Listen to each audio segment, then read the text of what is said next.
si la République française, si la nation française, si le pays qui incarne les valeurs bleu, blanc, rouge, universalistes doit continuer à devenir et à rester un grand pays, il faut prendre conscience du rôle des binationaux. Franco-marocains, franco-algériens, franco-béninois, franco-sénégalais, des binationaux. Et aujourd'hui, ce qui s'est passé avec le festival Gnawa, on voit bien la puissance d'une culture, de la culture marocaine, mais surtout de la politique culturelle portée par toute une génération de Marocaines et de Marocains. Mais c'est pareil en Côte d'Ivoire, c'est pareil au Bénin, c'est pareil au Sénégal, c'est ce qui se passe en Afrique. C'est ce qui se passe aussi au Brésil. Et soit derrière la France, notre pays, arrive à intégrer ces éléments qui sont déterminants. Regardez notre place au niveau de l'Europe, regardez notre place au niveau mondial. On n'arrive pas à régler le sujet en Ukraine, on n'arrive pas à intervenir au niveau du Soudan, on n'arrive pas à avoir une voix qui porte à Gaza, on n'arrive pas à avoir une voix qui porte sur les questions d'Iran. Et je reste convaincu que la puissance de l'Europe réside dans la puissance de la relation qu'elle aura avec tous les États d'Afrique, surtout l'Afrique francophone. On a un lien fort. Et nous, les binationaux, on peut jouer un rôle. Et c'est ça dont il s'agit.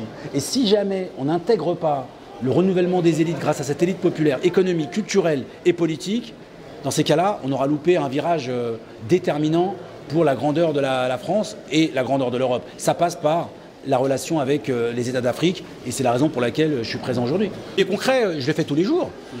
Déjà, je suis maire d'une ville de plus de 50 000 habitants, ce qui est très rare pour quand on est français de parents étrangers, qui plus est en plus ouvrier.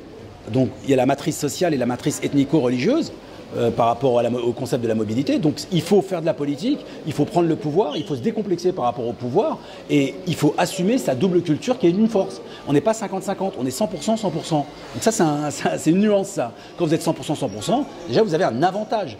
Donc ça c'est le deuxième point. Troisième point, il faut à tout prix avoir un discours hyper, comment dire, pas décomplexé, mais conquérant sur l'intégration de toute cette nouvelle élite populaire sur le plan économique, culturel et politique. Rentrer dans les partis, prendre le pouvoir, créer vos entreprises, prendre le pouvoir et le soft power, ce qui se passe aujourd'hui, la culture joue un rôle hyper important.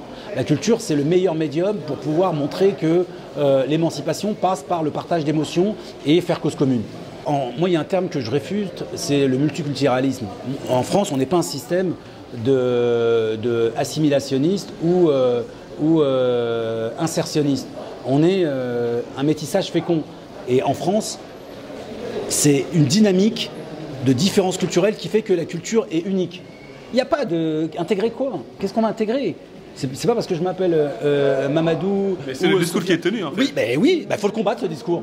Ce discours, il faut le combattre. C'est pour ça qu'on fait de la politique. Moi, j'ai pas... Qu'est-ce que vous me parlez d'intégration? Qu'est-ce que vous me parlez d'intégration? Je suis né en France, je suis chevalier de la Légion d'honneur, je suis responsable politique, mes enfants sont nés en France, tout le monde est né en France, on est français sur 4-5 générations et on doit continuer à se justifier. Donc non, on ne se justifie pas. Et on revendique notre richesse, que ce soit le lien avec l'Algérie, comme une partie de mes amis, que ce soit le lien avec le Bénin, le Cameroun, comme une partie de mes amis, le Maroc, c'est une richesse. Et la France arrive à un carrefour, arrive à un moment de bascule. Soit on se referme, et on décline, soit on s'ouvre et on se renforce et on continue à être le grand pays qu'on a toujours été.